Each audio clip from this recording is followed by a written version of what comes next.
지시를 안 한 것처럼 알려줄 수 있다. 이해가요? 아무것도 하지 않음으로 해서 그런 착각을 불러일으키는 허위 사실의 유포가 된다는 거예요. 이해죠 이제? 세상에 이런 없어. 피고인이 나는 절차 개시에 관여하지 않았다고 말하지 않은 것은 사실이다. 그러나 그 점을 일부러 말하지 않음으로써 마치 아무 관계가 없다고 말한 것과 같이 평가되므로 허위 사실 공표다 이렇게 얘기합니다. 판결은 그대로 있어요.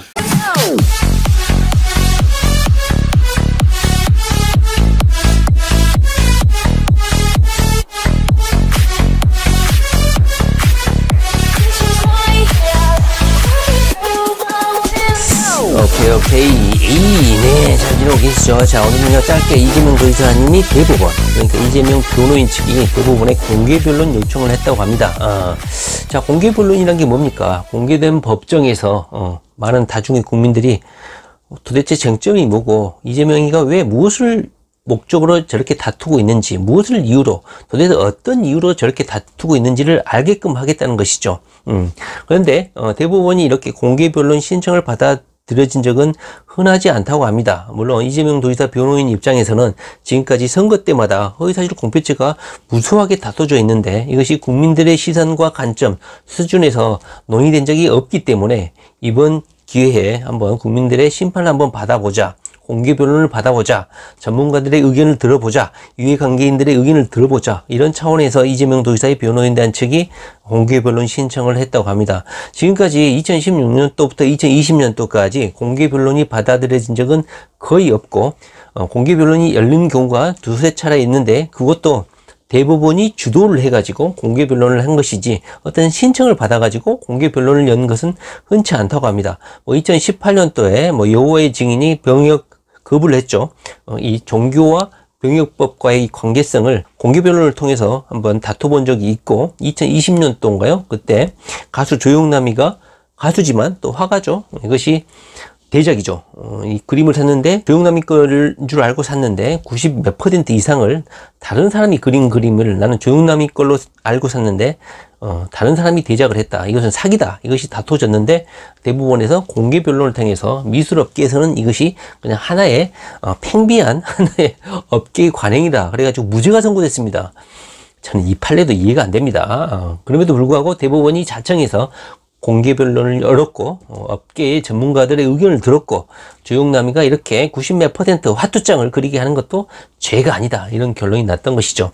그런 차원에서 이렇게 법률 개정 다툼을 하고 있는 피고인이 이렇게 공개 변론 신청을 했는데 그것을 대법원이 받아들인 적은 거의 없다. 대법원이 필요에 의해서 그 업계에 대해서 잘 모를 때 전문가의 소견이 없을 때 그럴 때 공개 변론을 열었지 이렇게 선거 때마다 정치 관련 정치인들의 공직선거법 위반이 문제가 된 것은 너무나 많기 때문에 아마 판례도 누적이 되어 있고 대법원에서도 어떤 잘못된 판단할 가능성은 상당히 없기 때문에 공개변론 신청이 받아들여질까 저는 상당히 좀 약간 걱정입니다.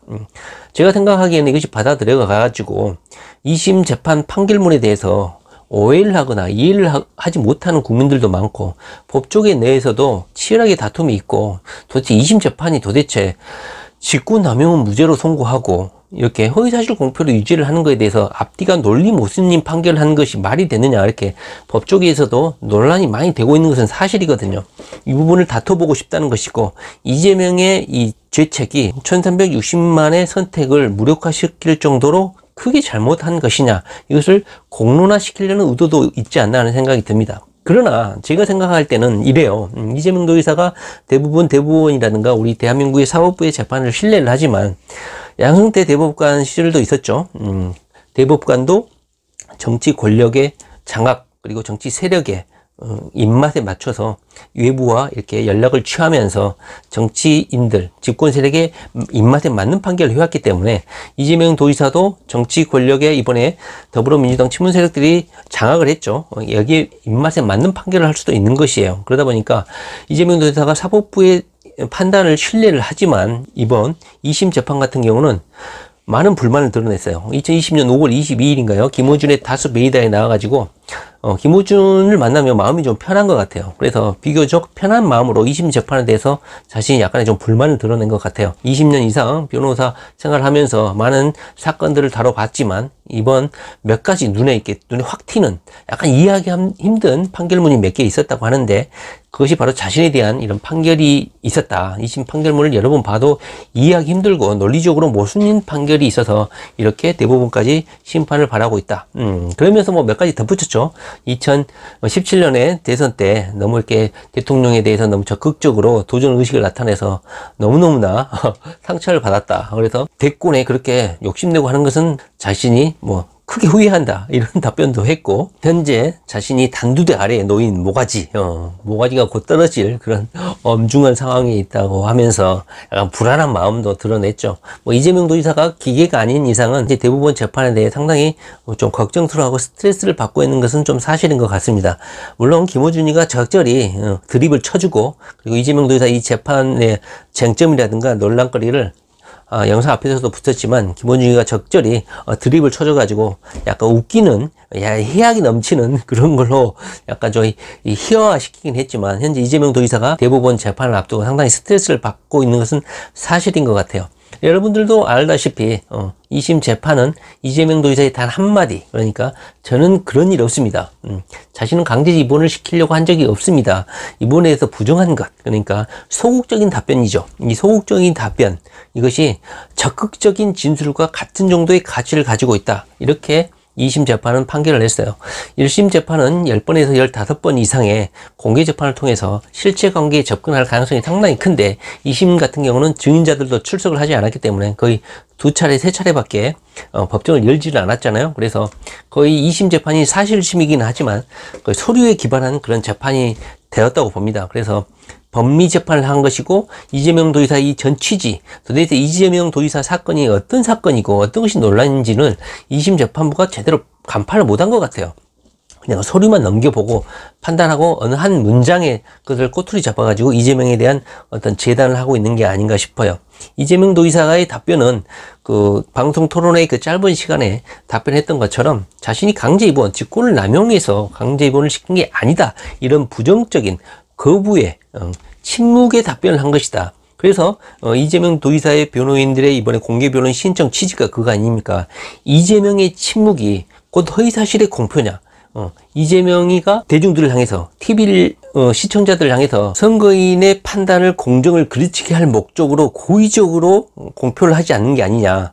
보건소장에게 지시를 했으면서도 선거인들을 속이려고 침묵을 한 게 아니냐 이렇게 지금 판단하고 있는 것이거든요. 그래서 2심 이 판결문 문장은요 많이 반복되는 문장입니다. 전혀 새로운 문장은 아닌 것 같아요. 그렇기 때문에 전혀 새로운 이론을 끄집어내서 2심 판단이 내리고 있는 건 아닙니다. 그래서 제가 보기에는 공개변론 신청이 받아들여지기는 좀 어렵지 않나 하는 생각이 들고 이재명 측에서 이렇게 공개변론을 신청한 이유는 현재 대법원 내부 흐름 분위기가 이재명 도지사에게 상당히 약간 부정적으로 흐르고 있기 때문에 어떤 여론을 통해서 이것을 한번 환기시키려는 차원에서 그리고 도대체 무엇이 문제인지를 한번 따져보기 위해서 이재명 측에서 공개변론 신청을 한 게 아닌가 하는 생각이 듭니다. 아무쪼록 우리가 봤을 때는 토론회에서의 그 짧은 시간의 답변의 그 오류, 사실관계를 오해한 측면에서 답변했다고 생각하지만 법원은 기계식으로 그냥 재판의 이 사건의 전 취지를 보는 것이 아니라 그 토론회의 그 한 장면을 캡처해가지고 그런 일 없습니다. 이 답변 하나를 가지고 현재 허위사실을 공표했다 이렇게 평가를 하고 있는 것 같습니다. 재판이라는 게 탁구공이 어디로 튈지 모르는 것이기 때문에 우리가 이렇게 아무리 주장한다고 하더라도 이재명 도지사도 말했듯이 그냥 단두대에 놓여진 목처럼 그냥 대법원에서 그렇게 판단을 하면 어쩔 수가 없는 거예요. 우리가 걱정할 것은 이 향후에 이 대법원 재판에서 이런 말도 안 되는 유죄 판결이 나왔을 때 그것을 어떻게 감당할 것인지 이재명 지지자들이라든가 더불어민주당이 이것을 감당할 수 있을 것인지 저는 현재 그것이 좀 두려울 뿐입니다. 제가 봤을 때는 이재명 도지사 측이 공개변론 신청을 했기 때문에 이것이 뭐 지금까지 다투어지지 않은 그런 부분이기 때문에 공개변론을 열 가능성도 없지 않아 있다고 봅니다. 유죄 선고를 하더라도 공개변론을 해봐가지고 어느 정도 정당 정당성을 갖추고 유죄 선고를 하는 것이 대법원 입장에서도 비난 가능성이 적기 때문에 자신들의 책임을 덜기 위해서라도, 자신들의 책임이 아니라고 이렇게 면피하기 위해서라도 공개 변론을 열 가능성은 좀 있다고 봅니다. 이재명에게 유죄 선고를 내렸을 때 닥칠 후폭풍에 대해서 대법원이 감당하기 좀 힘들죠. 그리고 더불어민주당도 아마 이재명의 유죄 선고가 됐을 때는 감당하기 상당하게 힘들 거예요. 그래서 대법원의 공개변론 신청이 저는 대법원의 책임 회피를 위해서라도 열릴 가능성이 상당히 크다. 저는 그렇게 생각합니다. 이재명의 대법원 재판이 헌법재판소의 결론이 나지는 않았지만 조만간 몇 달 안으로 결정될 가능성이 상당히 크고, 현재 대법원에 흘러가는 분위기가 이재명에게 결코 유리하지 않기 때문에 이재명 도지사 측에서도 이것을 감지하고 공개변론 신청을 하지 않나 하는 약간의 그런 걱정이 듭니다. 우리는 이재명 도지사의 무죄를 당연히 예상은 하겠지만 2심의 그 판결문을 보게 되면 그야말로 판에 박힌 그런 문장이에요.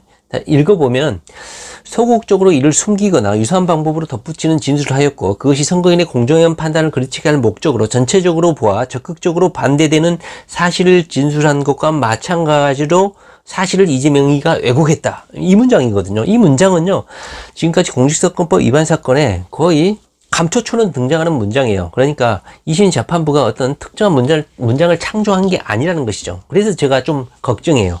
새로운 논리를 2심 재판부가 이재명을 유죄로 만들기 위해서 발굴하면 괜찮은데, 지금까지 대법원에서 계속 반복적으로 판단해왔던 그런 문장을 이재명에게도 붙였기 때문에 이 문장을 뭐 틀렸다고 하기가 힘든 거거든요.